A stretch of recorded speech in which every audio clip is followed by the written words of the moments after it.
Nestled deep in the backwoods of northeast Georgia sits a small town called Washington, which hosts an even smaller shortline railroad, the Georgia Woodlands Railroad, owned and operated by Omi-Trax Corporation.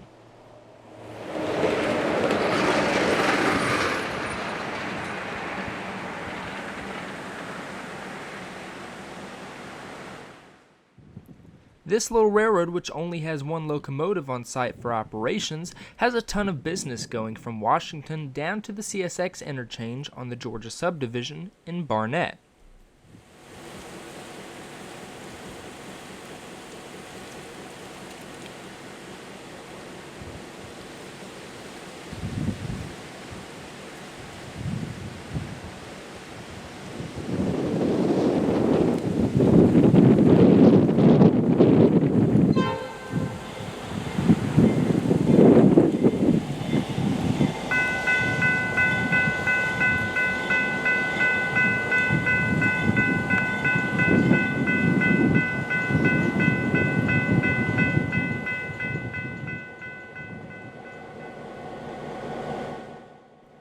We start the day as engineer of today's train starts OMLX 9007 and then proceeds to couple to their train that was prepared the day before. After discussing the day's work ahead and the run to CSX, the crew gets aboard and takes off as the train was previously brake tested early on.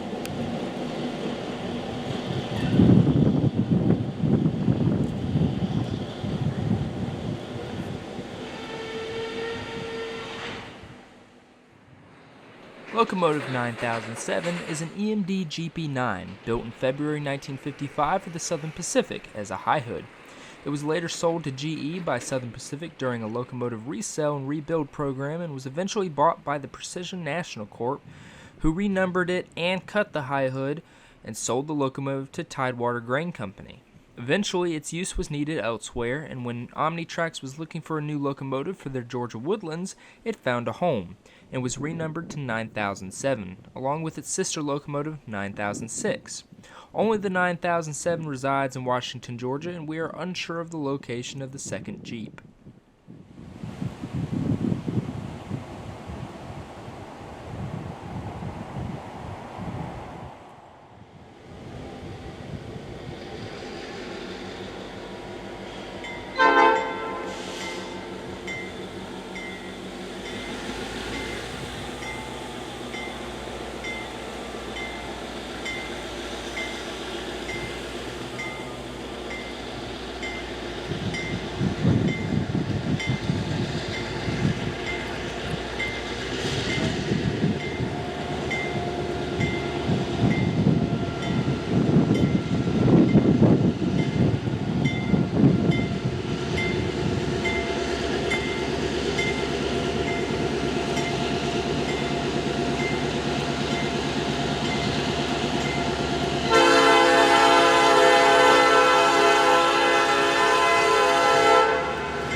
Georgia Woodlands has a small handful of customers which are all in Washington, Georgia, starting with car storage for numerous companies, which begins at Hospital Drive Crossing and goes north until the end of the line. Next up is Burt Lumber Company just south, located off of the same road, Hospital Drive, which produces wood chip loads for International Paper in Savannah, Georgia. Then you have Pliant Corp, which receives plastic loads for fabrication of various plastic goods. Lastly, the Georgia Woodlands has its own Transload Terminal Track for any offline customers who need shipments into the area, occasionally getting used for plastic and chemical transloading, located just behind the depot.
This line is approximately 17 miles long, with the last couple of miles being disused beyond long-term car storage.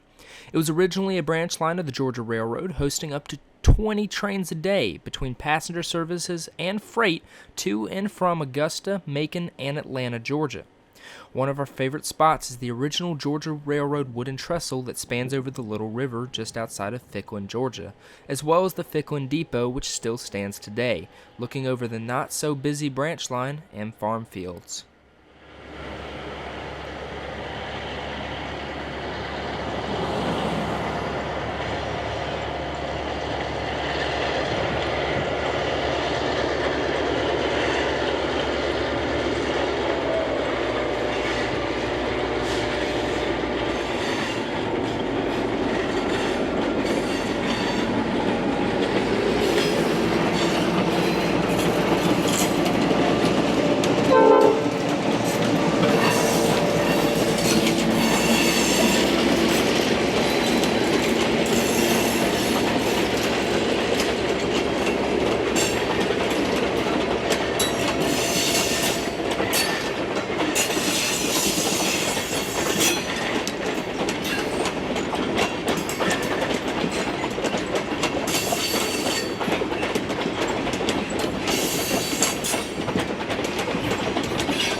A branch line can be defined by many terms, depending on who you ask. But for the Woodlands, this roughly graded track is often no different than an industry spur held together by weeds, dirt, old and new ties, and some lightly spread ballast to finish it off. Our train is coming into Sharon, Georgia now, crawling along the right-of-way with trees encroaching on all sides, as this once busy cotton town is now a peaceful and friendly community, hosting some good barbecue and laughs all around. The depot is no more, but the old wooden freight shed still stands today, barely hanging on, doing its best to stand the test of time.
Trundling alongside Barnett Road, our train is now only a mile out from the CSX Interchange, where this line meets the Georgia Subdivision main line in Barnett, Georgia. Back in the day, this line would see quadruple the traffic or more than it sees today, which is nothing more than a single local freight between K-Mac, Georgia and Greensboro, Georgia, to serve the industries along the main and to interchange with the Georgia Woodlands Railroad.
arriving to the interchange, the crew of our Woodlands train takes a lunch break as they wait on CSX's L835 local freight that just departed K-Mac, Georgia, to arrive so that the interchange process can begin.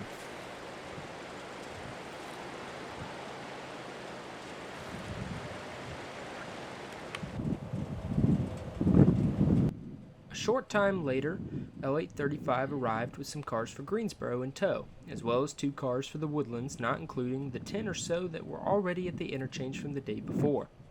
Both crews work together to shuffle the cars around so that the Woodlands freight can get on top of its cars, as well as the CSX local being able to pull the fresh cut that was brought down today off the bottom of the Woodlands train. 2, move. 1. And.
Here comes LA-35 as they blast north towards Greensboro with the cars they initially brought. They'll grab the new cut on their way back to K-Mac as it's too heavy to drag all the way to Greensboro and back.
After the slow run north, our train ties down the cars it brought up from the interchange just short of the crew office, and the engineer trots up the locomotive to a stop to end this good day of railroading.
Here, we'll take a look at downtown Washington, Georgia, just north of the working yard limits.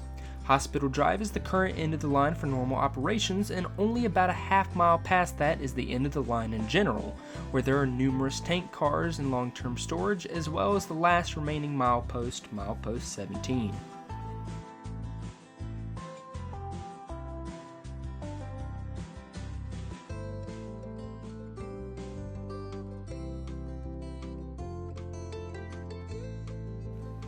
Many short lines offer numerous storage options for major railroads and railroad shippers with the trackage that they aren't able to use for line-side customers. This is another means of idle income that can help keep the short line afloat and give reason to maintain the track to a certain point.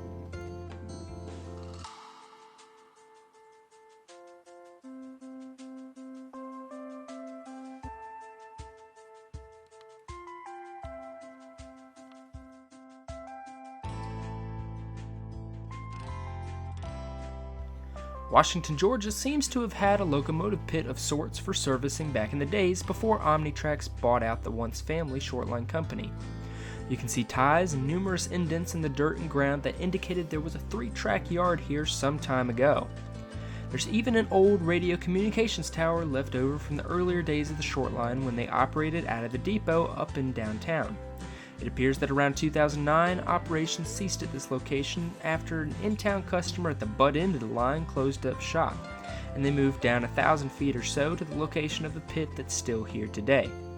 The locomotive pit was built sometime around 2014 from what I can tell, but the new crew offices were already located at where our video started off today, State Spur 44, at least since mid-2011.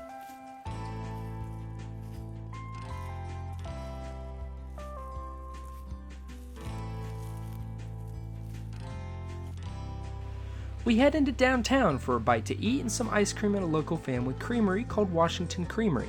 The couple who runs it were very generous in letting me film and promote their little establishment, and I would like to say that the ice cream was definitely worth the walk into town if you're able to. Parking is free here and everyone is friendly and welcoming.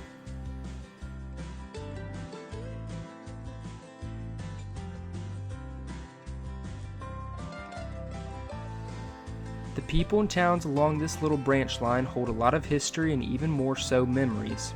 The buildings may be falling apart, but the lonesome whistles of the past aren't forgotten. Not by a long shot.